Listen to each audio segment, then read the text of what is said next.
Reliable Educational Institute. Hello and welcome to your channel reliable educational institute. आपका एक बार फिर से स्वागत है आपके अपने चैनल, जहां हम आपके लिए लेकर आते हैं NIOS के 12th क्लास के इंग्लिश के चैप्टर, जिसमें आज हम आपके लिए लेकर आए हैं कंटिन्यू चैप्टर है। ये थिमक्का से रिलेटेड कनेक्टेड है। Chapter number 15 reading with understanding, जिसमें पहला चैप्टर आपने थिमक्का समझा पार्ट 1 कि उन लोगों की कोई औलाद तो थी नहीं, तो पड़ोसी उनके ताने मारते थे, जिसकी वजह से उन्होंने सोचा एडॉप्शन के बारे में, यानी कि किसी बच्चे को अडॉप्ट करने के लिए। लेकिन उन्होंने बच्चों को अडॉप्ट करने के बजाय कुछ पेड़ लगाने की बात सोची, जिसमें उन्होंने बनियन ट्रीज लगाए थे और 300 ट्रीज लगाए थे ये 3 किलोमीटर के रेडियस में केरला में, और जिसकी कीमत उनको 85 करोड़ रुपए मिली थी। 10 साल में ये सारे पेड़ तैयार हुए थे, मेहनत की थी उन्होंने बहुत ज़्यादा। और इसके अलावा उनको हमारे प्राइम मिनिस्टर ऑफ इंडिया से उनको अवार्ड भी मिला था। जैसा कि थिमक्का में बताया गया है कि पेड़ लगाए थे, तो यहाँ पे एनवायरनमेंट भी इससे बहुत ज़्यादा इफेक्टिव होता है। वहाँ पे बहुत अच्छा वेंटिलेशन हुआ एक तरफ, वहीं दूसरी तरफ इसी को कंटिन्यू करते हुए 15.2 जो हम स्टार्ट कर रहे हैं, ये है बायोमेडिकल वेस्ट से रिलेटेड, जो हमारे एनवायरनमेंट को खराब करता है। लेकिन उससे बचने के इसमें क्या उपाय हैं, वो आप आज जानेंगे इसके बारे में। तो चलिए शुरू करते हैं। 15.2 biomedical waste and management. An important waste which is note worthy is biomedical waste. This waste include anatomical waste, syringes, gauze pads, absorbent glasses, etc. Reading with understanding का मतलब होता है समझकर पढ़ना। 15.2 ये बायोमेडिकल कचरा प्रबंधन के बारे में है। एक महत्वपूर्ण ठोस कचरा जिस पर ध्यान देना बहुत ज़्यादा जरूरी है, वो है बायोमेडिकल कचरा। इस कचरे में शरीर के अंग, कई बार जैसे चोट लग जाती है, सेप्टिक हो जाता है, इन्फेक्शन हो जाता है, जिसकी वजह से शरीर के कई बार अंग काटने पड़ जाते हैं, फिंगर, थंब, हाथ पैर कुछ भी काटना पड़ जाता है, वो शरीर के पार्ट्स होते हैं। उसके अलावा यूज सिरिंजेस होती हैं और जालीदार कपड़ा, गॉज जिसको बोला गया है। गॉज ऐसा होता है एक बैंडेज टाइप का, जिसको हाथ लगाए बगैर तैयार किया जाता है, जिसको सीजर्स से और इक्विपमेंट से इसको होल्ड किया जाता है। जो मतलब नॉर्मल चोट पर रखा जाता है इस पर, या किसी बड़ी चोट पर रखा जाता है। एंटीबैक्टीरियल होता है ये। इसके अलावा कांच आदि शामिल होते हैं। The huge dumps of biomedical waste dispose of by hospitals and clinics cause serious health problem.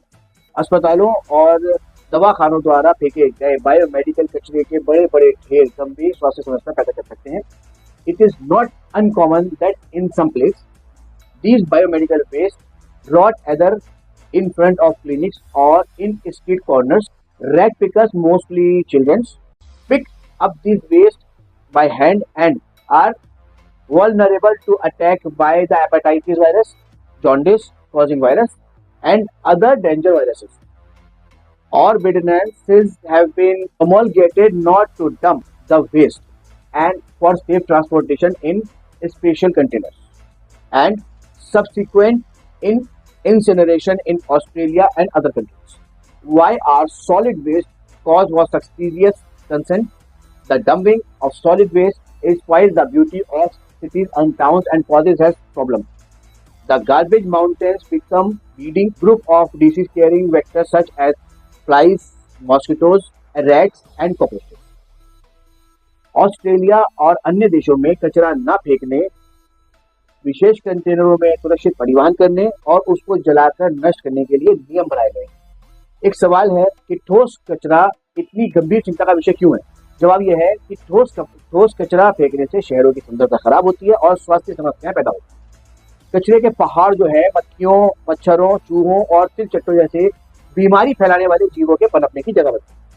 Reports indicate 8 lakh flies can be produced in 1 cubic meter of garbage.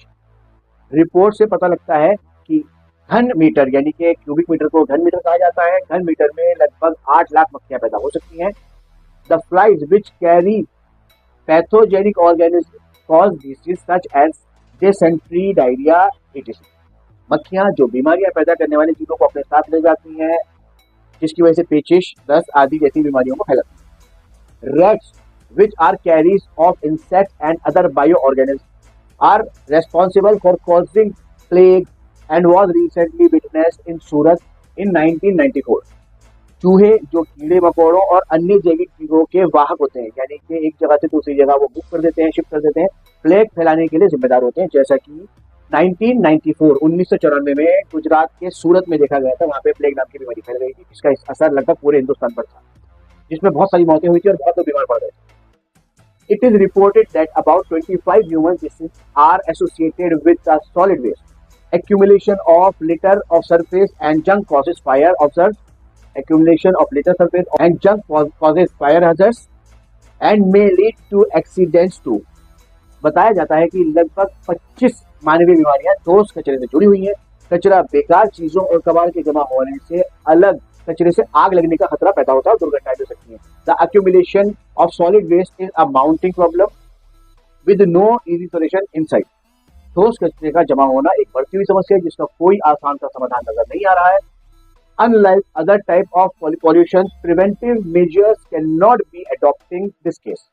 Several solutions to the disposal problem have been proposed.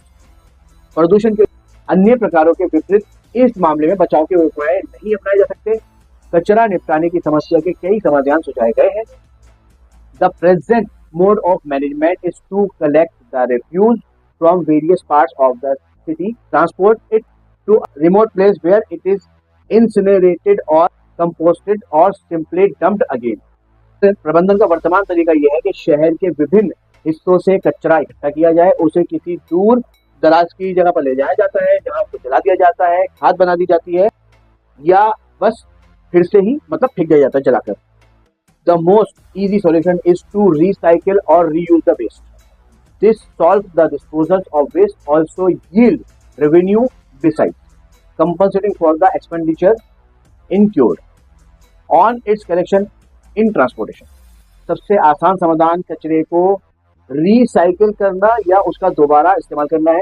इससे कचरा निपटाने की समस्या तो हल होगी ही, साथ ही इससे राजस्व भी मिलता है और कचरा इकट्ठा करने तथा इसके परिवहन पर होने वाले खर्च की भरपाई भी हो जाती है। तो ये था आज का ये chapter 15.2 reading with understanding biomedical waste management. आज का चैप्टर आपको कैसा लगा आप अपने कमेंट में बताइए। प्लीज हमारे चैनल को सब्सक्राइब कीजिए, वीडियो को लाइक कीजिए, अपने अदर फ्रेंड्स के साथ शेयर कीजिए, बेल आइकन प्रेस करना ना भूलें ताकि नेक्स्ट चैप्टर की अपडेट आपको तुरंत मिल जाए। मिलते हैं जल्दी एक और नए चैप्टर के साथ। Till then take care, see you soon, bye. Hello, welcome to your channel, the one and only reliable educational institution.